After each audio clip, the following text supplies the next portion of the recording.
नमस्कार। Learn with AB पर आप हैं मेरे यानी अवनीश के साथ। आज आपको सुनाने जा रहा हूं फणीश्वरनाथ रेणु की कहानी पहलवान की ढोलक। जाड़े का दिन, अमावस्या की रात ठंडी और काली। मलेरिया और हैजे से पीड़ित गांव भयार्त शिशु की तरह थर थर कांप रहा था। पुरानी और उजड़ी बांस फूस की झोपड़ियों में अंधकार और सन्नाटे का सम्मिलित साम्राज्य, अंधेरा और निस्तब्धता। अंधेरी रात चुपचाप आंसू बहा रही थी। निस्तब्धता करोड़ सिसकियों और आहों को बलपूर्वक अपने हृदय में ही दबाने की चेष्टा कर रही थी। आकाश में तारे चमक रहे थे। पृथ्वी पर कहीं प्रकाश का नाम नहीं। आकाश से टूटकर यदि कोई भावुक तारा पृथ्वी पर जाना भी चाहता तो उसकी ज्योति और शक्ति रास्ते में ही शेष हो जाती। अन्य तारे उसकी भावुकता अथवा असफलता पर खिलखिलाकर हंस पड़ते थे। सियारों का क्रंदन और पेचक की डरावनी आवाज कभी कभी निस्तब्धता को अवश्य भंग कर देती थी। गांव की झोपड़ियों से कराहने और कै करने की आवाज, हरे राम हे भगवान की टेर सुनाई पड़ती थी। बच्चे भी कभी कभी निर्बल कंठों से माँ माँ पुकार कर रो पड़ते थे। पर इससे रात्रि की निस्तब्धता में विशेष बाधा नहीं पड़ती थी। कुत्तों में परिस्थितियों को ताड़ने की एक विशेष बुद्धि होती है। वे दिन भर राख के घूरों पर गठरी की तरह सिकुड़कर मन मार कर पड़े रहते थे। संध्या या गंभीर रात्रि को सब मिलकर रोते थे। रात्रि अपनी भीषणताओं के साथ चलती रही और उसकी सारी भीषणता को ताल ठोक कर ललकारती रहती थी सिर्फ पहलवान की ढोलक। संध्या से लेकर प्रातः काल तक एक ही गति से बजती रहती। चटधा गिड़धा चटधा गिड़धा, यानी आजा भिड़ जा, आजा भिड़ जा। बीच बीच में चटाक चटधा चटाक चटधा, यानी उठाकर पटक दे, उठाकर पटक दे। यही आवाज मृत गांव में संजीवनी शक्ति भरती थी। लुट्टन सिंह पहलवान, यूं तो वह कहा करता था, लुट्टन सिंह पहलवान को होल इंडिया भर के लोग जानते हैं, किंतु उसके होल इंडिया की सीमा शायद एक जिले की सीमा के बराबर ही हो। जिले भर के लोग उसके नाम से अवश्य परिचित थे। लुट्टन के माता पिता उसे 9 वर्ष की उम्र में ही अनाथ बनाकर चल बसे थे। सौभाग्यवश शादी हो चुकी थी, वरना वह भी माँ बाप का अनुसरण करता। विधवा सास ने पाल पोस कर बड़ा किया। बचपन में वह गाय चराता, धारोष्ट दूध पीता और कसरत किया करता था। गांव के लोग उसकी सास को तरह तरह की तकलीफ दिया करते थे। लुट्टन के सिर पर कसरत की धुन लोगों से बदला लेने के लिए ही सवार हुई थी। नियमित कसरत ने किशोरावस्था में ही उसके सीने और बाहों को सुडौल और मांसल बना दिया था। जवानी में कदम रखते ही वह गांव में सबसे अच्छा पहलवान समझा जाने लगा। लोग उससे डरने लगे। वो दोनों हाथों को दोनों ओर 45 डिग्री की दूरी पर फैलाकर पहलवानों की भांति चलने लगा। वह कुश्ती भी लड़ता था। एक बार दंगल देखने वह श्यामनगर मेला गया। पहलवानों की कुश्ती और दांव पेंच देखकर उससे रहा नहीं गया। जवानी की मस्ती और ढोल की ललकारती हुई आवाज ने उसकी नसों में बिजली उत्पन्न कर दी। उसने बिना कुछ सोचे समझे दंगल में शेर के बच्चे को चुनौती दे दी। शेर के बच्चे का असल नाम था चांद सिंह। वो अपने गुरु पहलवान बादल सिंह के साथ पंजाब से पहले पहल श्यामनगर के मेले में आया था। सुंदर जवान, अंग प्रत्यंग से सुंदरता टपक पड़ती थी। 3 दिनों में ही पंजाबी और पठान पहलवानों के गिरोह के अपनी जोड़ी और उम्र के सभी पट्टों को पछाड़कर उसने शेर के बच्चे की टाइटल प्राप्त कर ली। इसलिए वह दंगल के मैदान में लंगोट लगाकर एक अजीब किलकारी भरकर छोटी दुल्की लगाया करता था। देशी नौजवान पहलवान उससे लड़ने की कल्पना से भी घबराते थे। अपनी टाइटल को सत्य प्रमाणित करने के लिए चांद सिंह बीच बीच में दहाड़ता फिरता था। श्यामनगर के दंगल और शिकार प्रिय वृद्ध राजा साहब उसे दरबार में रखने की बातें कर ही रहे थे कि लुट्टन ने शेर के बच्चे को चुनौती दे दी। सम्मान प्राप्त चांद सिंह पहले तो किंचित उसकी स्पर्धा पर मुस्कुराया, फिर बाज की तरह उस पर टूट पड़ा। शांत दर्शकों की भीड़ में खलबली मच गई। पागल है पागल, मरा मरा। पर वाह रे बहादुर, लुट्टन बड़ी सफाई से आक्रमण को संभाल कर निकलकर उठ खड़ा हुआ और पैंतरा दिखाने लगा। राजा साहब ने कुश्ती बंद करवाकर लुट्टन को अपने पास बुलवाया और समझाया। अंत में उसकी हिम्मत की प्रशंसा करते हुए 10 रुपए का नोट देकर कहने लगे, जाओ मेला देखकर घर जाओ। नहीं सरकार, लड़ेंगे, हुकुम हो सरकार। तुम पागल हो, जाओ। मैनेजर साहब से लेकर सिपाहियों तक ने धमकाया। देह में गोश्त नहीं, लड़ने चलाए शेर के बच्चे से, सरकार इतना समझा रहे हैं। दुहाई सरकार, पत्थर पर माथा पटक कर मर जाऊंगा, मिले हुकुम। वह हाथ जोड़कर गिड़गिड़ाता रहा था। भीड़ अधीर हो रही थी, बाजे बंद हो गए थे। पंजाबी पहलवानों की जमायत क्रोध से पागल होकर लुट्टन पर गालियों की बौछार कर रही थी। दर्शकों की मंडली उत्तेजित हो रही थी। कोई कोई लुट्टन के पक्ष से चिल्ला उठता था, उसे लड़ने दिया जाए। अकेला चांद सिंह मैदान में खड़ा व्यर्थ मुस्कुराने की चेष्टा कर रहा था। पहली पकड़ में ही अपने प्रतिद्वंदी की शक्ति का अंदाजा उसे मिल गया था। विवश होकर राजा साहब ने आज्ञा दे दी, लड़ने दो। बाजे बजने लगे। दर्शकों में फिर उत्तेजना फैली, कोलाहल बढ़ गया। मेले के दुकानदार दुकान बंद करके दौड़े। चांद सिंह की जोड़ी, चांद सिंह की कुश्ती हो रही है। चटधा गिड़धा, चटधा गिड़धा। भरी आवाज में एक ढोल जो अब तक चुप था बोलने लगा, ढाक ढिना, ढाक ढिना, ढाक ढिना, अर्थात वाह पट्टे, वाह पट्टे। लुट्टन को चांद ने कसकर दबा लिया। अरे गया गया। दर्शकों ने तालियां बजाईं। हलवा हो जाएगा हलवा, हंसी खेल नहीं है, शेर का बच्चा है बच्चू। चटधा गिड़धा, चट गिड़धा, चट गिड़धा। मत डरना, मत डरना, मत डरना। लुट्टन की गर्दन पर केहूनी डालकर चांद चित करने की कोशिश कर रहा था। वहीं दफना दे बहादुर। बादल सिंह अपने शिष्य को उत्साहित कर रहा था। लुट्टन की आंखें बाहर निकल रही थी, उसकी छाती फटने फटने को हो रही थी। राजमत बहुमत चांद के पक्ष में था। सभी चांद को शाबाशी दे रहे थे। लुट्टन के पक्ष में सिर्फ ढोल की आवाज थी, जिसकी ताल पर वह अपनी शक्ति और दांव पेच की परीक्षा ले रहा था, अपनी हिम्मत को बढ़ा रहा था। अचानक ढोल की एक पतली आवाज सुनाई पड़ी, धाक थिना तिरकट तिना, धाक थिना तिरकट तिना। लुट्टन को स्पष्ट सुनाई पड़ा। ढोल कह रहा था, दांव काटो बाहर हो जा, दांव काटो बाहर हो जा। लोगों के आश्चर्य की सीमा नहीं रही। लुट्टन दांव काटकर बाहर निकला और तुरंत लपक कर उसने चांद की गर्दन पकड़ ली। वाह रे मिट्टी के शेर, अच्छा बाहर निकल आया, इसीलिए तो। जनमत बदल रहा था। मोटी और भौड़ी आवाज वाला ढोल बज उठा। चटाक चटधा, चटाक चटधा, उठा पटक दे, उठा पटक दे।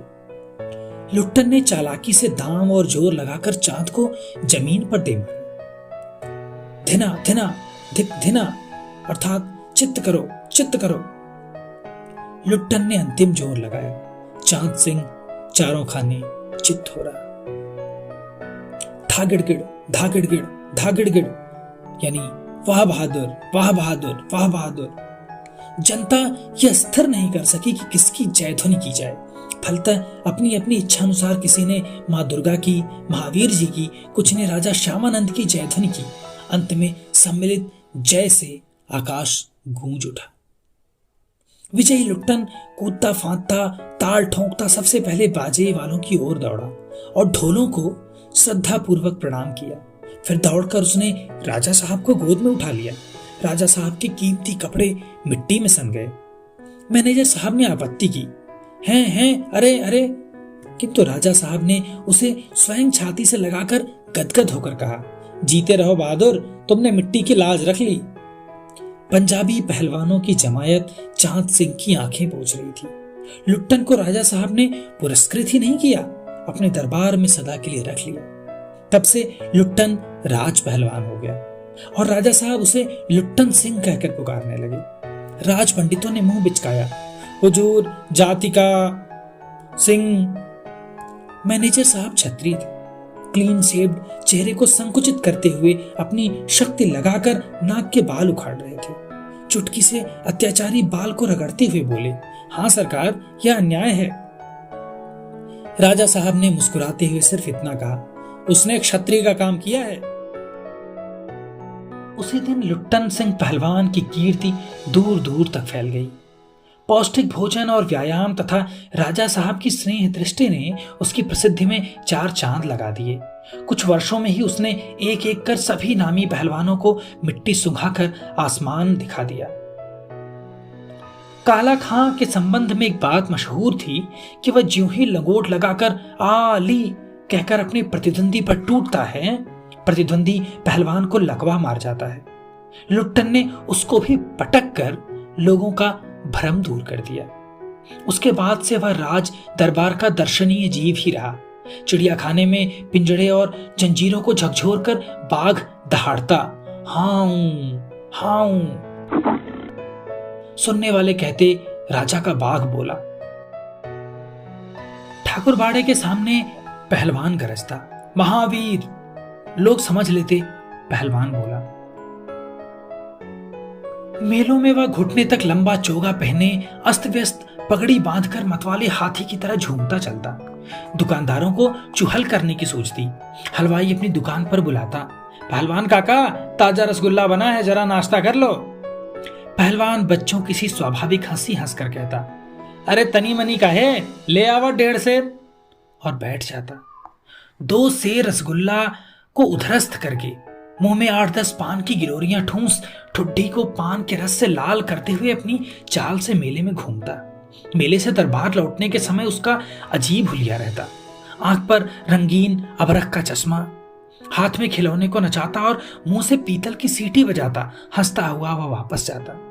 बल और शरीर की वृद्धि के साथ बुद्धि का परिमाण घटकर बच्चों की बुद्धि के बराबर ही रह गया था उसमें।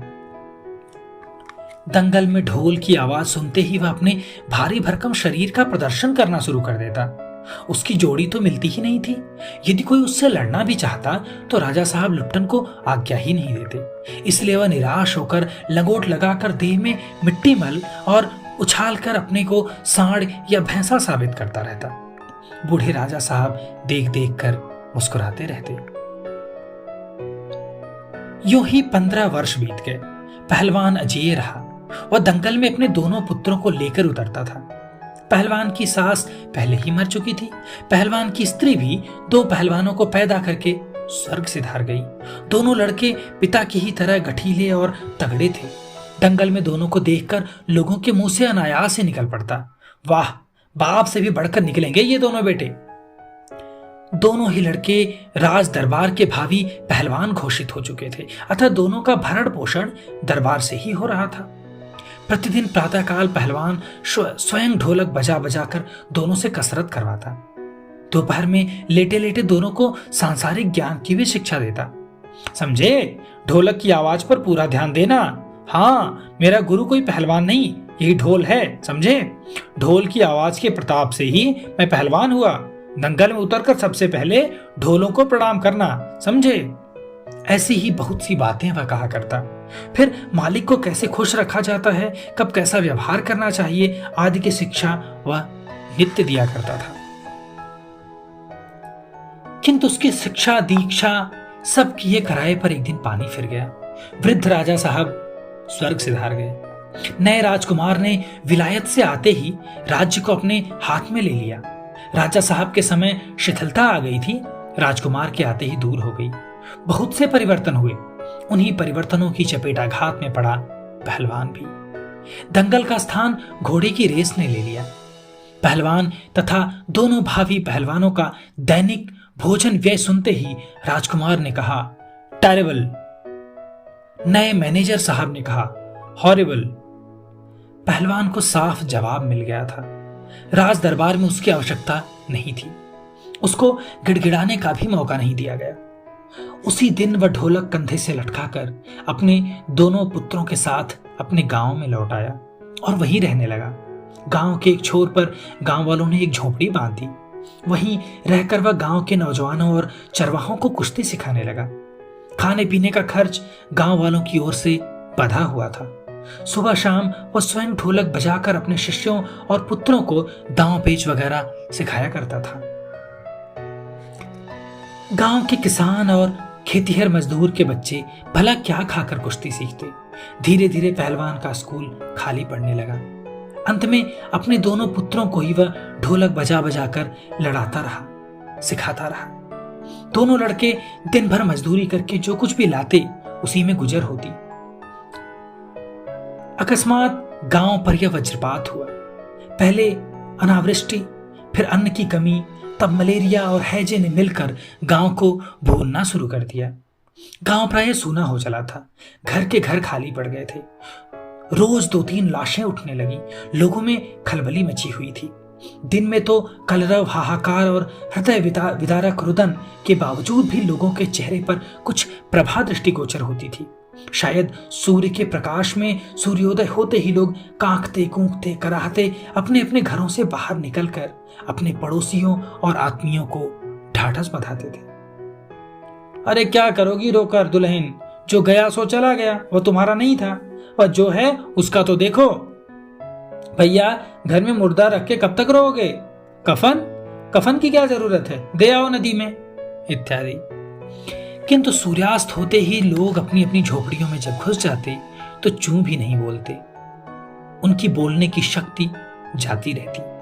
पास में दम तोड़ते हुए पुत्र को अंतिम बार बेटा कहकर पुकारने की हिम्मत भी माताओं को नहीं होती थी।